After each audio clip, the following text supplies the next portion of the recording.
Hello, everybody. It's Gina Page, president and co-founder of AfricanAncestry.com. And I am so happy to see you all. It has been forever since we've gone live, and I can't think of a better person to go live with. I'm trying to go live on Instagram, so y'all will be on in a minute.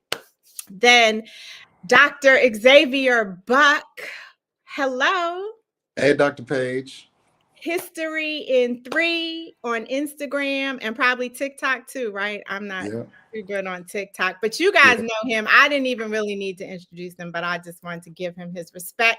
I met this brother a few years ago, and we're just chatting about what he does and what I do, never thinking that this day would necessarily come. So it is a pleasure to be here with you online. Happy Black Panther month. Thank you. It's been a lot going on. Yeah, you must be exhausted. Just a little bit, but we're still going. So tell me about Black Panther month. People still got 2 days, so 3 days. So what do they need to know? It's true. So the founding date of the Black Panther Party is October 15th, 1966. And so we've been doing events all month to commemorate that legacy. It's the 59th anniversary of the party. The organization I work for is the Dr. Huey P. Newton Foundation. It's our 30th anniversary as an organization. And we're really just gearing up this month for next year, which is the 60th anniversary of the party. So it's a lot going on, a lot of momentum we're building based right here in Oakland, California, where the party all started. Wow.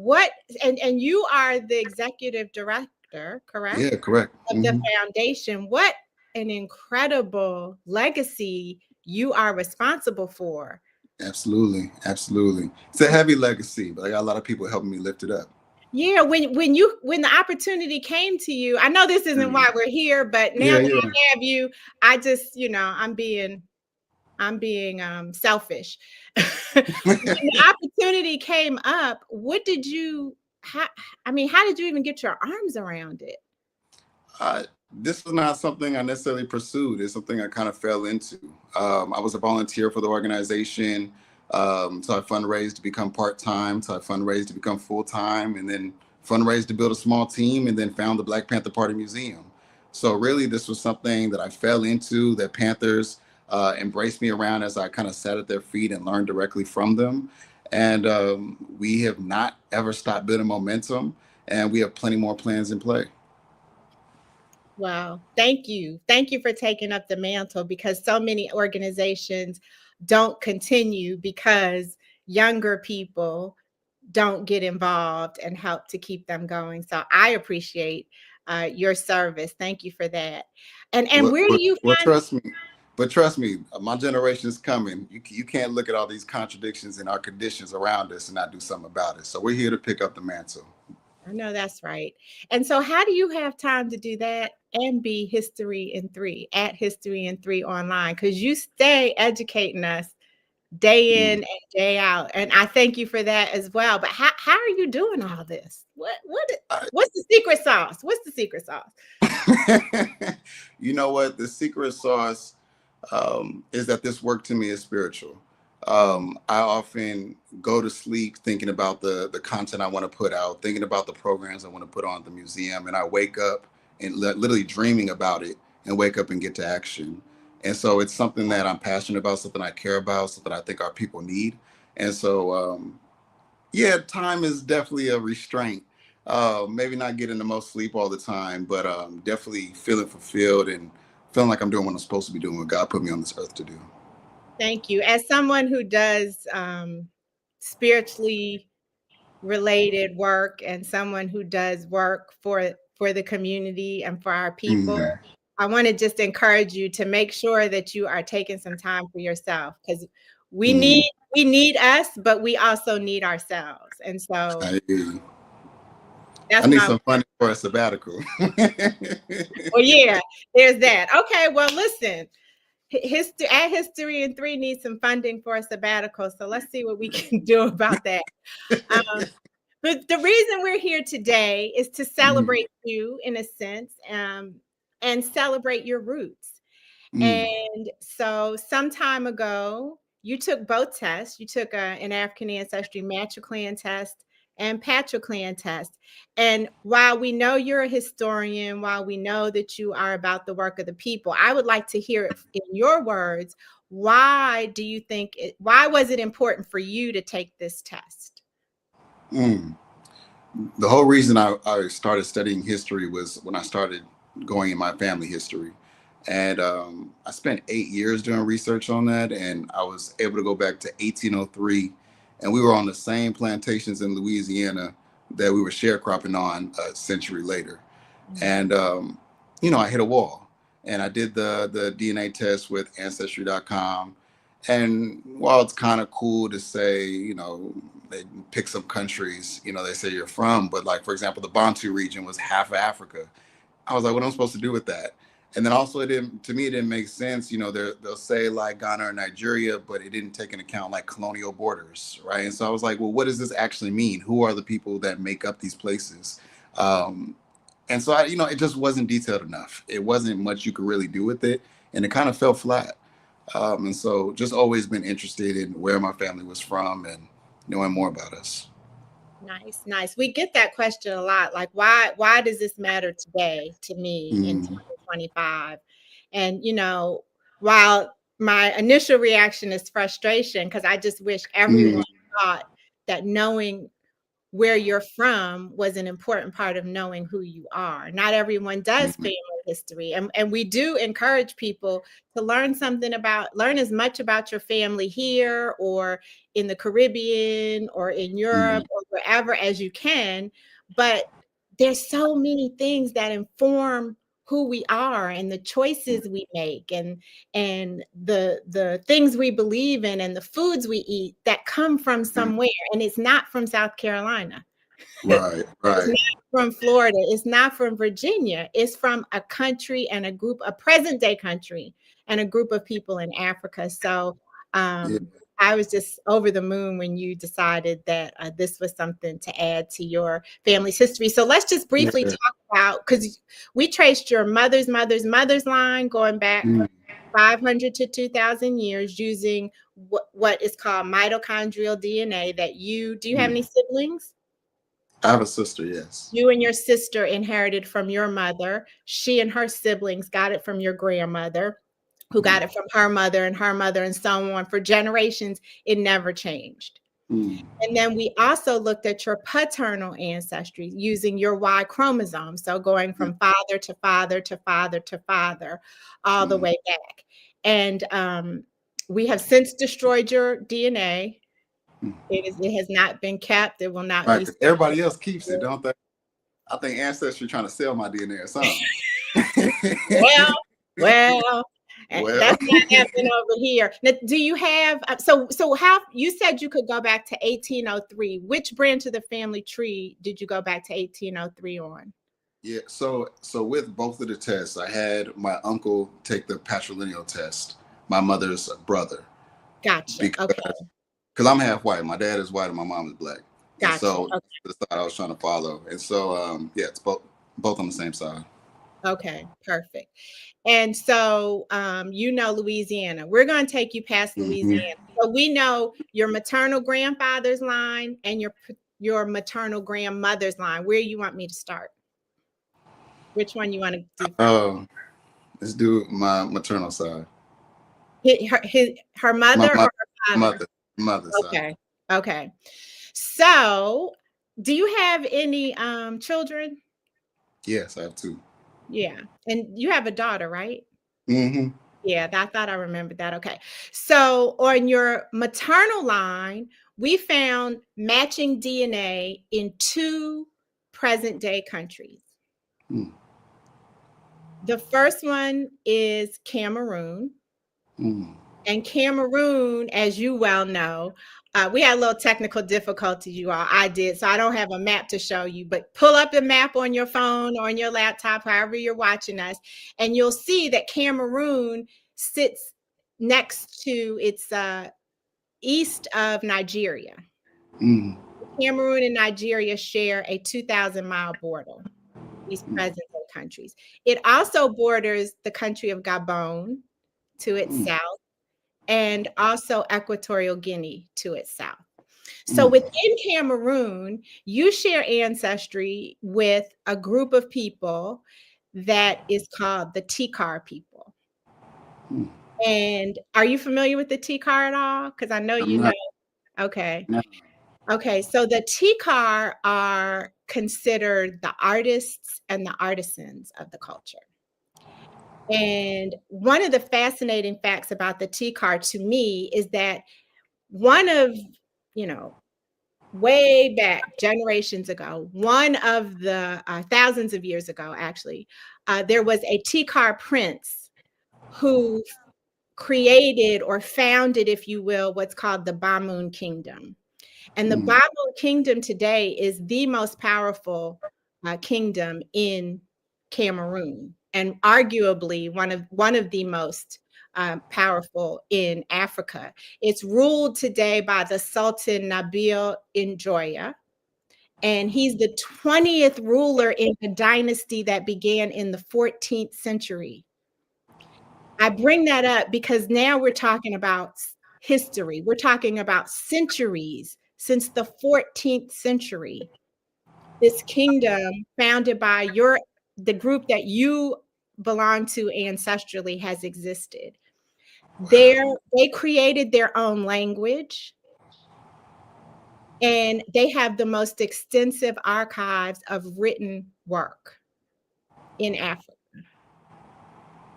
And I thought that that was particularly fitting for someone like you who studies and documents and archives and celebrates history through the written word. They had printing before the arrival of any Europeans to the continent or to the country.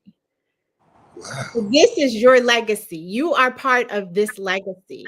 Not to mention that they are known for their masks and their artwork and their music. They are the craftspeople of the culture. And Cameroon is a place that is known as Africa in miniature, because they say that anything you can find throughout the continent of Africa, you can find in Cameroon.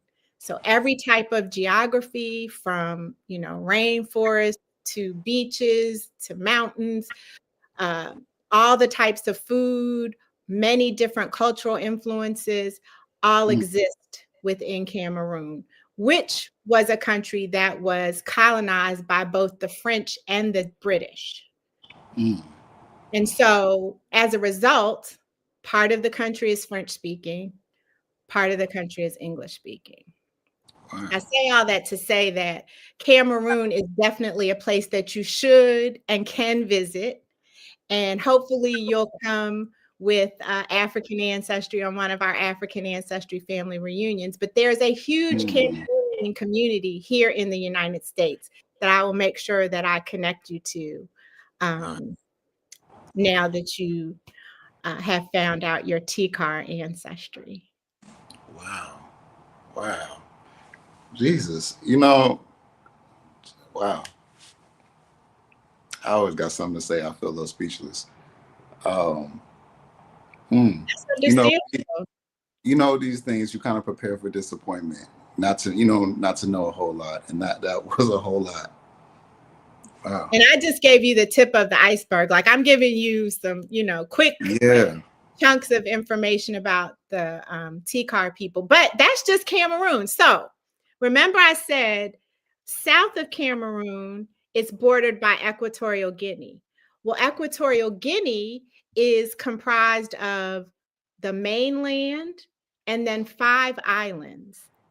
And the islands kind of go north up the coast, north of Equatorial Guinea. So one of the islands is where the capital of Equatorial Guinea is found. It's called Malabo, and that island is called Bioko Island. We found your maternal ancestry also in Bioko Island, or on Bioko Island. Now it's on the island. It's on the island, which is almost directly across from Cameroon. I see. So what happens is people move, right? And so there's some cross movement. So we have shared ancestry. We have people who have the same mitochondrial DNA, a shared ancestry, who live in Cameroon, who are Tikar, but who also live on Bioko Island, and they are the Bubi people, Bubi. Now, what's fascinating to me about the Bubi people is that they're the original inhabitants of the island. So again, we're talking about some deep, deep, deep legacy. Your ancestry is connected to people who are indigenous to these present day lands for thousands or since the beginning, actually, in the case of the Bioko, in case of the Bubi people. Now, the Bubi are a matrilineal society. So that means, for those of you watching, inheritance is through the mother. And I thought that, well, isn't that interesting that we chose to do your mother's line and we have connected you to a matrilineal society? Wait till my mama hear about this. See, I ain't gonna hear the end of it. And I asked about your daughter because importance is placed on having girls. Because girls perpetuate the family. So you have a sister, you have a daughter, that is quite aligned with your family. Girls are actually considered to be the eyes of the home. And then when you talked about how you've done your own family research for that maternal line, and it has taken you back to Louisiana, but then the history is lost. One of the ways that the Bubi people maintain their history is through the names of villages across the island. So they made sure that where they live, even if just in the name, the history is preserved. So it is with an honor and a pride and pleasure that I welcome you to the African Ancestry Family as a descendant maternally of the Bubi people living on present day Bioko Island. Well, that border hasn't changed. And then the Tikar people living in present day Cameroon. Thank you. You're welcome. Man. What's going on in your mind? I know it's hard to speak, but what's just one thought that's in there? Well, one, I got a lot more research to do right now. Now I got new leads. I don't know. I just kind of feel emotionally overwhelmed. Makes me, I want to buy a flight ticket. Yeah, just really grateful that you all exist and can provide this level of detail. And what this means too, Xavier, is that you have the same mitochondrial DNA in every cell of your body as the woman who came from that part of the world. Now, we don't know if your exact ancestor came from Cameroon, present day Cameroon, or present day Bioko Island. But there are people living in both of those places today with whom you share a common mitochondrial DNA. So you have all of that it took for that woman to make it, for you to be in Oakland today, leading the Black Panther Foundation. Exists in your DNA, in every cell of your body. That's what I want you to remember. I know that's right. Yeah. Now, you also wanted to do your paternal line, and I'm always, people who follow us. People who follow us know that I'm always going to do your maternal line because I feel 92% confident that that's going to come back. With paternal line, as a historian, there was so much mixing of European Y chromosomes with Black women, enslaved Black women, that for 35%, 35 out of 100 men who take that test get a European Y chromosome. And that's part of why it didn't make sense to do your paternal line, because that your father is white and his people. So I don't know if this is a surprise to you or not, but your mother's father's people are also of European ancestry. So we found matching Y chromosomes. The Y chromosome that your uncle inherited from your grandfather and his father and his father, they match people living in Spain and Portugal.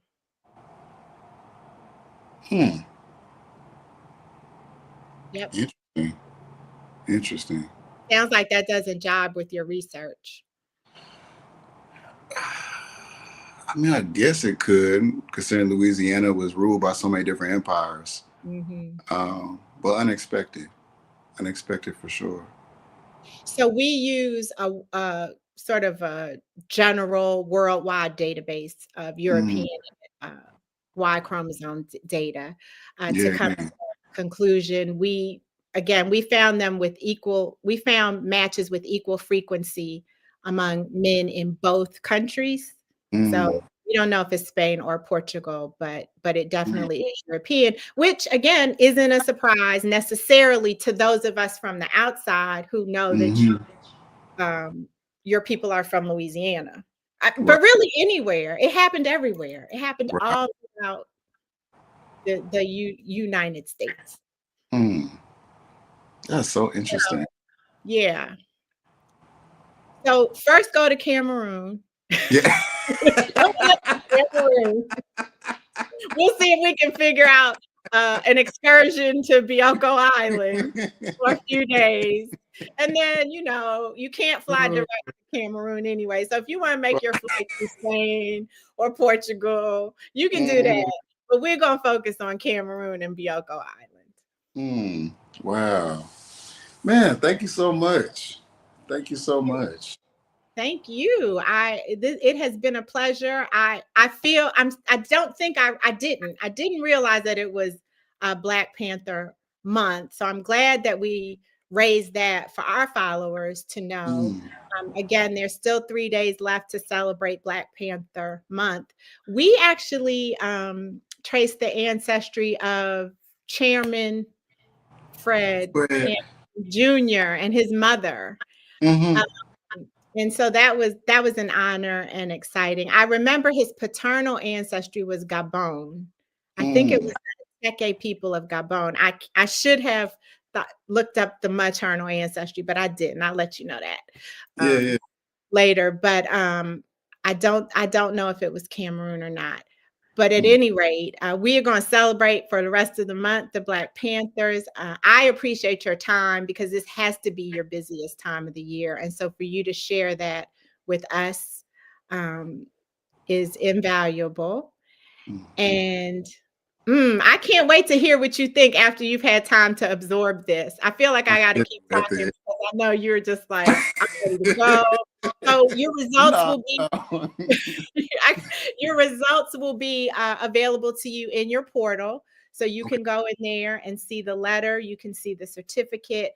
We have a digital guide to the African history of Cameroon and Bioko Island in there.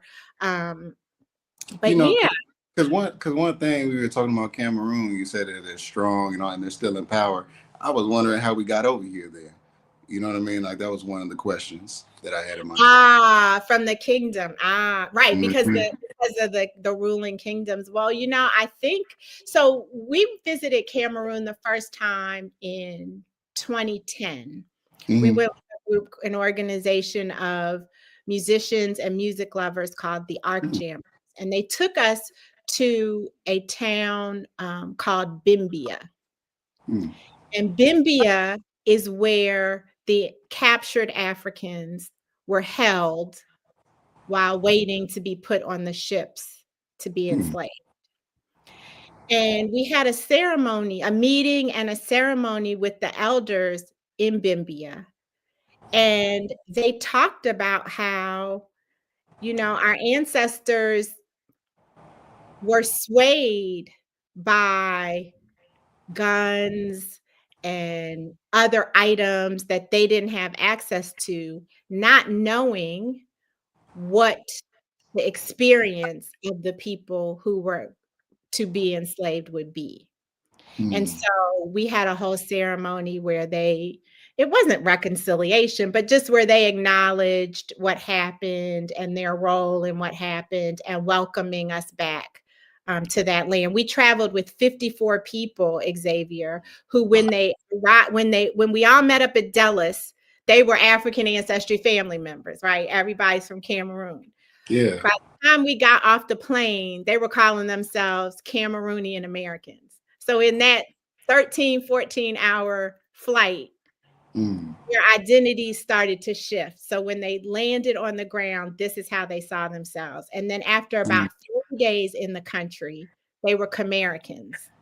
So I watched a complete identity shift in just the span of like 4 days during that time. So, that's what they told us at Bimbia. You are the historian, and I know that you will do a lot more research to figure out how it happened that people from these very strong nations were captured.